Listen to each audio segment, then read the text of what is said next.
Hi, everyone. I'm Elaine Quijano. It's good to be with you. Thanks for joining us.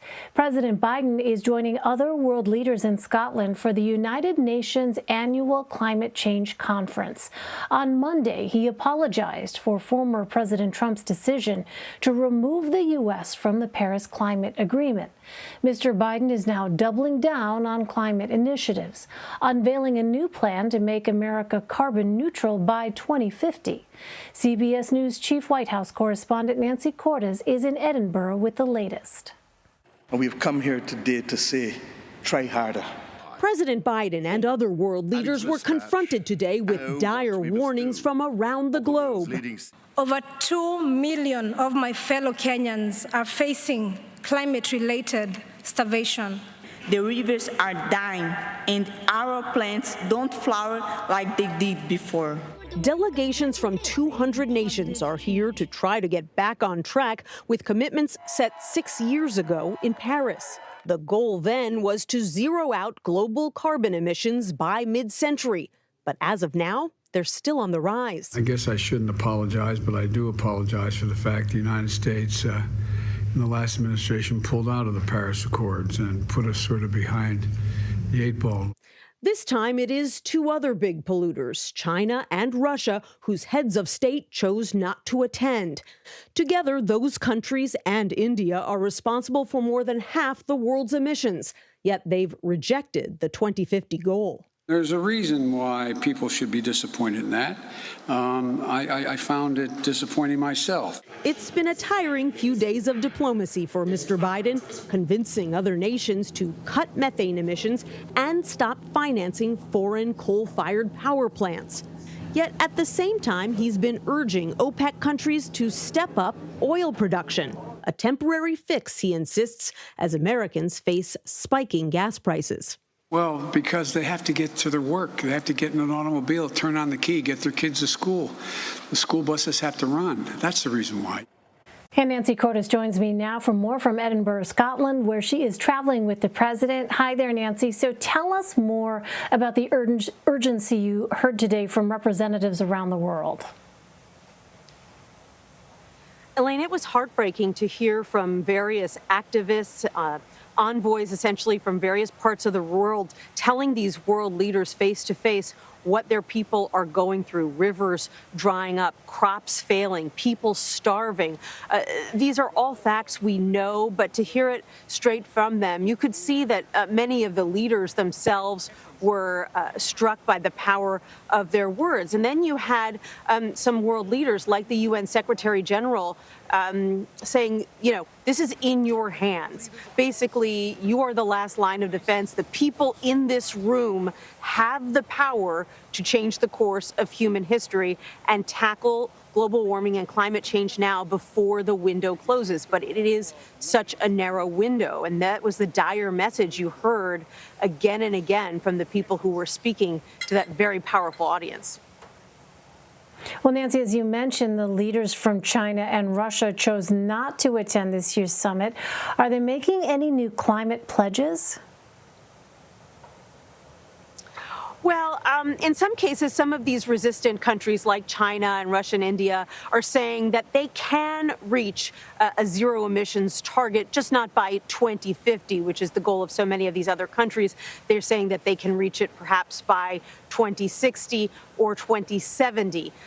You know, the reality is that even a number of countries like the U.S. that are pledging to get there by 2050, there's no guarantee that they will be able to do that.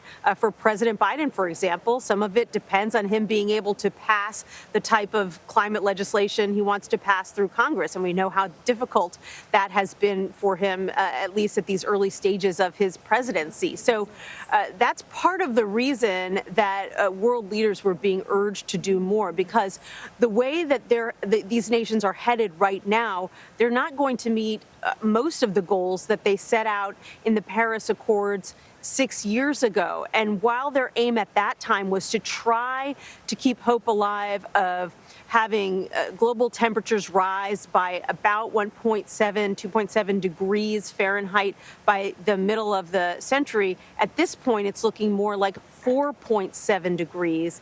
And everyone acknowledges that that would be catastrophic if that were to happen. Well, Nancy, is the tense relationship between the U.S. and China affecting global climate talks?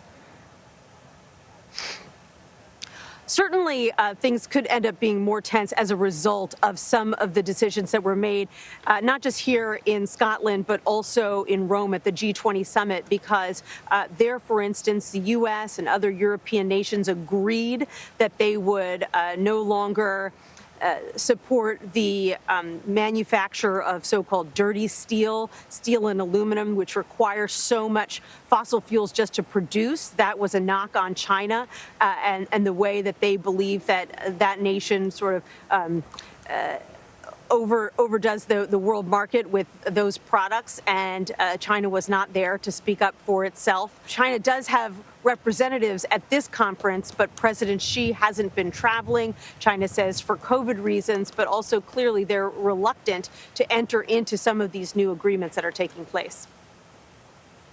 Well, Nancy, President Biden returns to the summit on Tuesday. What can we expect then? Well, he will once again be meeting with leaders to try to figure out, ways that they can work around the margins to address climate change. He'll also be holding a press conference. He did speak to journalists over the weekend in Rome. It was a relatively short press conference. He only took questions from 5 journalists, and those questions have been piling up because the last time he had held a real press conference was on his last foreign trip to Geneva more than 3 months ago. So he'll be speaking with reporters again at the conclusion of this foreign trip, and he's likely to get a lot of questions, not just about his plans to tackle climate change, but his Build Back Better plan more generally, now that it's facing fresh resistance from West Virginia Democrat Joe Manchin, who suddenly announced that he's got some new concerns about the bill, particularly as it relates to inflation. And this is after the president himself had said he was confident he now has the votes he needs to pass the bill. And that, of course, includes Joe Manchin. So things are in a bit of limbo once again, Elaine. Yeah, I mean, so you've talked about that. The negotiations and where they currently stand. I mean, the bottom line is, the president was heading overseas, hoping to send the message that the U.S. would be leading on this issue of climate change. But how does what has taken place in Washington over the president's domestic agenda, how does that impact the president's ability to make that argument on the world stage? Right. Right. Well, White House aides insist that it doesn't, that all these global leaders are savvy and they understand how Washington works. They face the same challenges, and they know that it takes time to move this legislation through Congress. But at the same time, absolutely, the president was hoping to be able to come in here with a full head of steam saying, here are the steps I've taken in my own country. You should do the same. And he can't quite do that. His legislation, the White House argues, is close to getting over the finish line, but there's no guarantee that will happen, and there's no guarantee when it will happen.